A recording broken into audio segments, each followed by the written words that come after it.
Hello， 歡迎你返嚟傾偈 Chit Chat 呢個 podcast channel， 繼續有香港人最鍾意返工系列，我嘅自家故事第3集啦，亦都係最尾一集。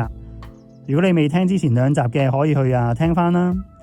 聽呢集之前呢，提下你記得俾 like、follow 呢個 Facebook page， 同埋咧可以將個故仔分享俾有機會有共鳴嘅人聽啦。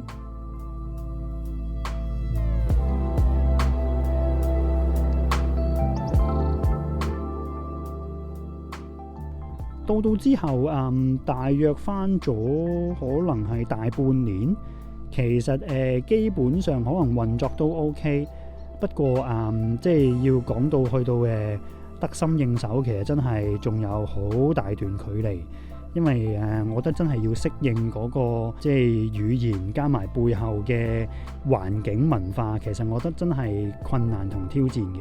係啦，你聽我講，我係聽 call 㗎嘛。聽 call KPI 梗係有啦，即係譬如一個鐘要聽到幾多個 call， 嗰啲 call 嘅 quality 要去到幾多分，咁好真嘅係其實quality 我都叫 OK， 咁但係一個鐘要聽到幾多個 call 咧，我真係即係做咗大半年咧，都仲係爭好遠。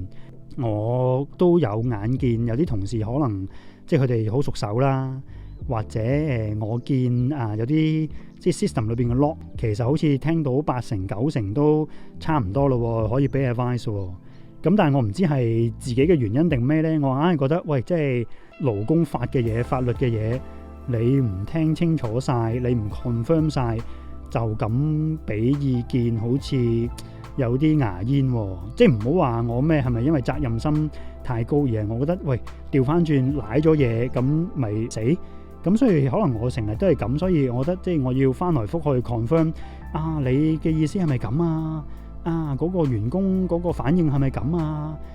你嘅諗法係咪咁？你係咪想做呢一樣嘢啊？即係我翻來覆去咧，要 confirm 嚟 confirm 去，所以搞到啲 call 咧好鬼長。咁不過冇辦法啦，因為我覺得真係想做到唔係滴水不漏啦，而係最少我過到自己，喂，我知道，喂，其實嗰個 call 完咗，我都可以放心。咁我希望做到個咁嘅效果咯。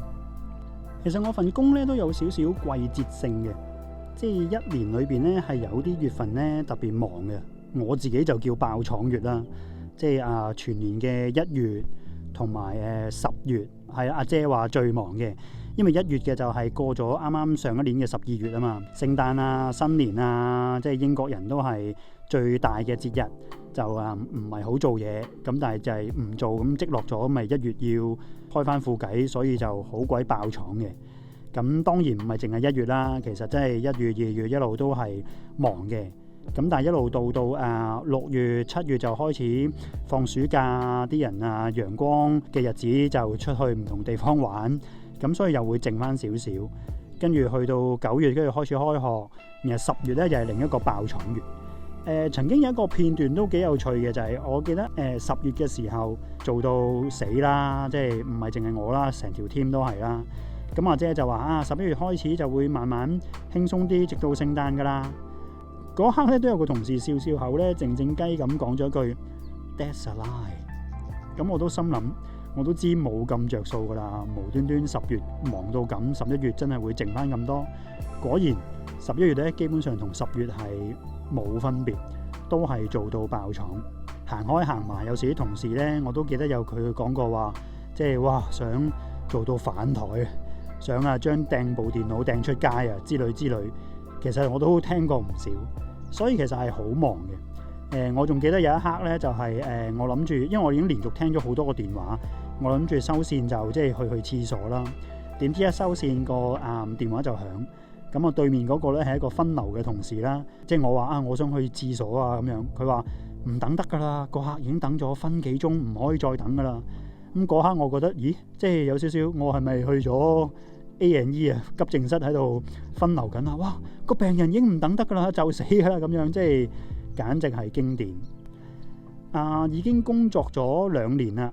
好慶幸嘅就係過咗試用期啦，冇俾人炒啦，過到呢個里程碑嘅2年啦。因為英國做嘢咧，即係其實2年係一個里程碑嚟嘅。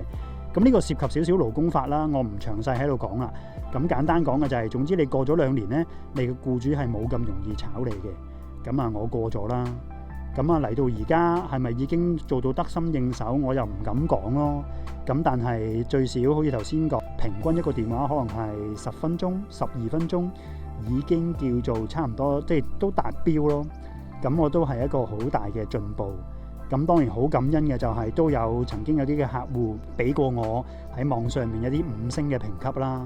最初我收到第一個嘅時候，我都好 surprise 啊！哇，即係竟然有人俾5星評級我。嗰陣時可能返工都係半年，有冇半年啊？咁到而家其實間唔時有啲咁嘅評分評級，有啲 comment 嚟自啲客戶都係好感恩嘅。咁當然我收到嘅5星評級，梗係都係暫時都仲係俾啲同事少啦。咁但係唔緊要啦，即係比較，即係通常都係帶嚟傷害嘅，我都係好少比較噶啦，自我感覺良好就算噶啦。咁所以而家份工叫做 OK 啦，最少係返 office 啦，1至5有啲似香港咁樣返工。當然有時都諗嘅就係即係可唔可以再返少啲啊？可唔可以喺度輕鬆啲啊？咁但係唔緊要啦，有份工返，即係已經係一件好感恩嘅事情。最後嘅就係咯，多謝。雖然我啲同事應該唔會聽我個 podcast 咁啊，但係我都多謝啲同事，多謝我啲 team leader 啦，因為都係好多嘅幫助。當然要感謝嘅就係屋企人啦，即係特別係老婆啦，都係好多嘅支持啊，好多體諒啊。有時最初翻嚟嘅時候，自己個心情都唔係幾好，即係成日都會擔心，今日係咪做錯啊？今日係咪做得唔好啊？又唔達標啊？都有好多啲負能量走出嚟。咁但係即係老婆都係好包容同埋好支持嘅。咁呢個都係好重要啦。咁係咯，好到即係真係絕對要多謝老婆啦。咁最後就係鼓勵大家都係喺唔同地方努力緊嘅你啦。可能你係新嘅工作，可能你係一個新嘅崗位，唔係你喺香港即係做過嘅。咁但係唔緊要啦，即係憑住我哋香港人嘅精神，就係變通學習努力我覺得呢啲都係我哋嘅精神。咁我覺得即係繼續喺個新嘅崗位度發揮，總會咧做得好嘅，彼此互勉下。